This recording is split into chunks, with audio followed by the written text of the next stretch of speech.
Todos os domingos eu venho para a EBD. Venha conhecer, espero por você. A paz do Senhor, passe mensageiros, espero que vocês estejam todos bem. Graças a Deus, que até aqui o Senhor tem nos ajudado, né? Até aqui o Senhor tem cuidado de nós. Neste momento eu quero já agradecer ao nosso superintendente, nosso irmão Márcio, que prontamente tem atendido ao nosso pedido, que eu precisei de algumas videoaulas para que ele fizesse por mim, e prontamente ele atendeu a esse pedido. E hoje eu também quero agradecer aos alunos, né, que têm assistido às videoaulas, né, que o Senhor possa recompensar a cada um. E logo, né, no próximo mês estaremos com as nossas aulas presenciais, se Deus assim nos permitir. E hoje nós estaremos estudando a lição de número 8, a batalha contra Ai. O nosso texto áureo nos diz: se o Senhor, que se chama se o meu povo que se chama pelo meu nome, se humilhar e orar e buscar a minha face e se converter dos seus maus caminhos, então eu ouvirei dos céus, e perdoarei os seus pecados, né, e sararei a terra. A síntese da nossa lição fala: o pecado de um único homem fez com que os hebreus experimentassem a derrota em Ai. O nosso texto bíblico se encontra em Josué, no capítulo 7, do 1 ao 11. Eu não vou estar fazendo essa leitura, mas vocês possam fazer em casa, porque senão toma muito tempo e o vídeo fica um pouco extenso. O nosso primeiro tópico fala a derrota em Ai.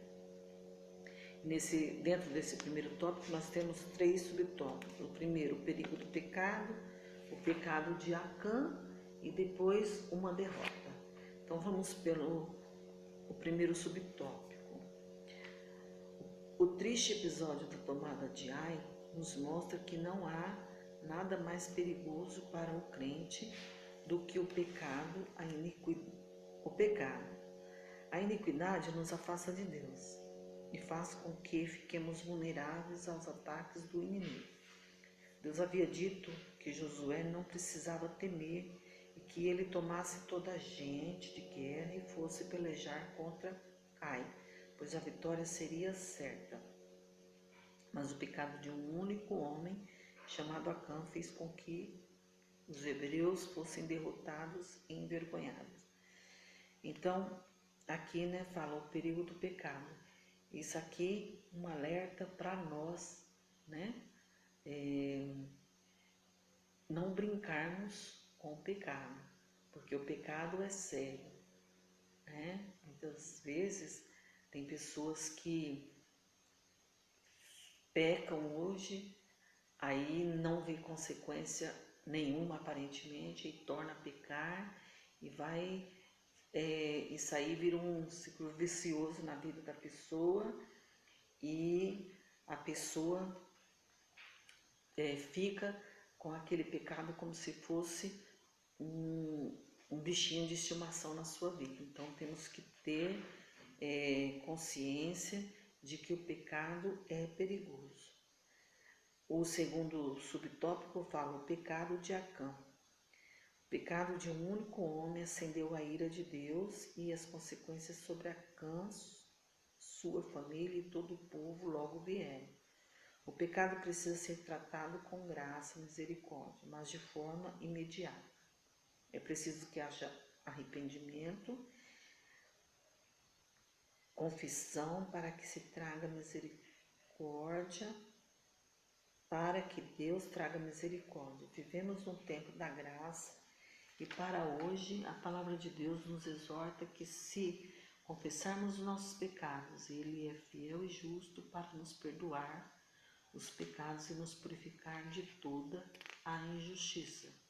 1 João 1,9. O Senhor, que é santo, não pode abençoar um povo obstinado e que se recusa a tirar o pecado do seu meio. Né? Então, o pecado de um único homem trouxe consequência para a sua família e para todo um povo. Então, isso também serve para os nossos dias. Muitas das vezes nós escolhemos alguma coisa para a nossa vida, só que nós temos que pensar que esse pecado que talvez estamos cometendo, praticando, pode trazer consequência, respingar naquelas pessoas que estão à nossa volta. Pode ser falando na família ou até na nossa igreja, no nosso meio que convivemos. Né? O terceiro subtópico fala uma derrota. Os israelitas sofreram um golpe significativo e agora o medo, a dúvida e a apreensão substituem a alegria decorrente da batalha contra Jericó. Por outro lado, os inimigos que até então esperavam ser derrotados celebravam a vitória. Naquela época, as guerras eram vistas por muitos como um duelo entre divindades, e assim os povos pagãos, inimigos dos hebreus, poderiam achar que os deuses de Ai também eram fortes. Então, os israelitas eles sofreram um golpe, né, com aquela derrota, juntamente com o seu líder, porque eles estavam certos da vitória, porque o próprio Deus, né, tinha falado a Josué que ele fosse pelejar contra Ai, pois a vitória seria certa. Mas Josué não sabia que havia, né, um pecado encoberto, que havia um anátema no meio do povo. Então ele estava confiante. E ele estava tão confiante que ele enviou os espias, né, para sondar a terra que eles iam guerrear. E os espias falaram: não precisa mandar muitos homens, porque o inimigo não é tão grande assim, né? Os inimigos são poucos. Então pode mandar apenas 2 ou 3 mil homens a ferir Ai. Então Josué, como estava confiante porque Deus tinha falado que a vitória era certa, ele assim fez, né? Enviou poucos homens, poucos soldados, para que poupassem os outros, porque mais à frente eles teriam novas batalhas. Só que dessa vez não foi assim, né? Eles foram surpreendidos e derrotados. E então, aqueles inimigos que estavam já, aqueles inimigos de Ai, né? Eles já estavam contando com a derrota deles, mas eles mesmos foram surpreendidos e celebraram a vitória, né? E não só deles, né? O povo de Ai não só celebrou a vitória deles. Por quê? Porque naquela época eles tinham como os duelos, quando a nação vencia, era como se o Deus daquela nação fosse mais forte. Então eles achavam, né, que a divindade deles era mais poderoso do que o próprio Deus de Israel. Né? Então para Israel foi um golpe, né, a sua primeira derrota, mas para o povo de Ai foi uma vitória. No segundo tópico fala o motivo da derrota. Nós já sabemos que o motivo da derrota foi o pecado, né? O pecado de um único homem. E aqui no primeiro subtópico do segundo tópico fala a reação de Josué diante da derrota. Diante do vexame da derrota, Josué rasgou as suas vestes e prostrou-se diante do Senhor e disse: Ah, Senhor Jeová, por que com efeito fizeste passar este povo, o Jordão, para nos dares nas mãos dos amorreus, para nos fazerem perecer? Tomara-nos contentar-nos com ficarmos da além do Jordão. É curioso como algumas pessoas, quando enfrentam alguma derrota, se tornam murmuradores e colocam a culpa do fracasso sobre o Senhor. Josué estava fazendo exatamente isso, quando foi interrompido pelo Senhor, né? Essa é a postura de muitas pessoas, né? Que quando acontece algo, né, na sua vida, uma frustração, ele está certo de que aquilo lá vai dar certo, que da sua vitória, daquilo que ele ia conseguir conquistar, e depois é frustrado, né, com uma situação contrária. Ou aqui falando em relação ao pecado, né, a tendência do ser humano é colocar a culpa em outro, jogar a culpa em outro. E essa reação de Josué não foi muito diferente. Ele não colocou a culpa em outro, mas questionou com o Senhor que teria sido ter ficado do outro lado, né, do Jordão, e não ter trazido eles para entregar na mão dos seus inimigos. Então, foi um questionamento que Josué fez. E desde do princípio, quando Deus criou o homem, né? Quando Adão e Eva pecou, então quando Deus foi falar com Adão, o que ele fez? Ele colocou a culpa em Eva, foi a mulher que me deste, né? Na verdade, ele estava falando da mulher, mas falando, foi o Senhor que me deu, então a culpa é do Senhor, né? Atribui a Deus a infidelidade por causa de problemas ocorridos. Também foi a tentativa de Jó, né? Nós sabemos que o livro de Jó, Deus elogia a Jó, mas nós conhecemos bem, né, a história de Jó, que ele passou por tudo aquilo, né, na vida dele, perdendo tudo, né, e até sendo tocado na sua saúde. E ele vai, não é, questionar também, né, a Deus, e Deus faz a ele várias perguntas, colocando o quê? Ele no seu devido lugar, né? Aí tem um versículo que eu não vou ler para não tomar tempo, que Deus pergunta, né? Faz a pergunta e ele não tem como responder.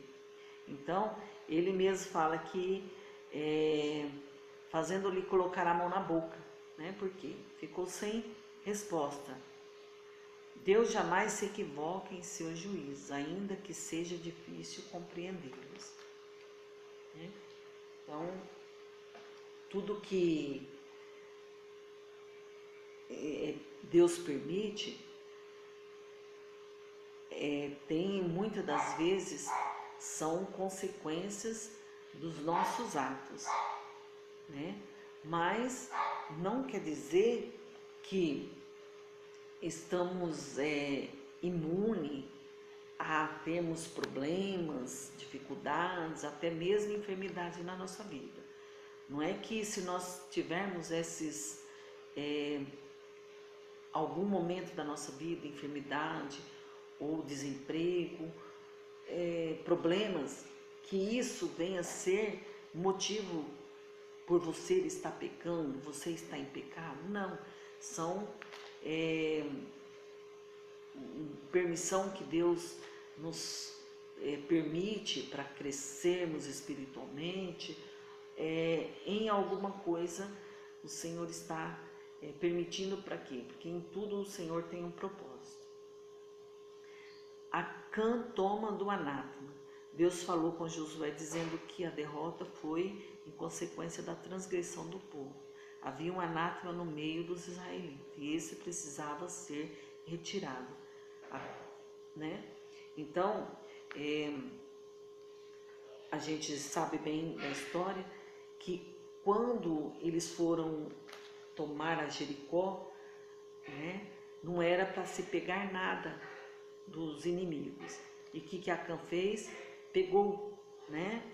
Ele pegou uma boa capa babilônica, e aqui fala 200 barras de prata, e pegou ouro, né? E o que ele fez? Enterrou ainda, colocou, guardou, né? Escondeu lá com a sua família. Então, ao ver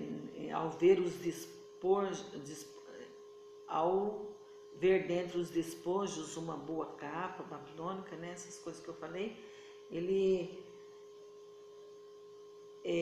cobiçou e tomou tudo. Então, ele deixou a cobiça, né, falar mais alto, e aquilo lá trouxe uma ruína na sua vida, uma queda. E ele, que já tinha visto o Senhor fazer tantas maravilhas, né, porque ele atravessou o deserto, peregrinou por 40 anos, né, ele contemplou tantas maravilhas, a queda dos muros de Jericó, e infelizmente o seu coração não era reto diante de Deus. E isso nos traz um alerta, né? Cuidado, não se deixe enganar. O pecado pode ser atrativo, mas possui um enorme poder destrutivo. É por isso que a Bíblia recomenda que nós, cristãos, deixemos de lado todo pecado e embaraço que tão de perto nos rodeia. A ira do Senhor se acendeu. Por causa do pecado, a ira do Senhor se acendeu contra os filhos de Israel. Por que a ira de Deus, né? Fala assim, Deus se ira. É por causa de pessoas que experimentam a sua bondade, da sua misericórdia, da sua graça e jogam fora, né? É o caso de Acã. E nos nossos dias não é diferente, né? Tem pessoas que experimentam a presença de Deus, a graça de Deus, e depois blasfemam contra Deus, e depois, né, joga fora aquilo que receberam do Senhor. E nós devemos ter cuidado, não se esquecer que a ira de Deus ainda se levanta e se acende contra aqueles que praticam a iniquidade e a injustiça, né? Deus não aceita isso no meio do seu povo.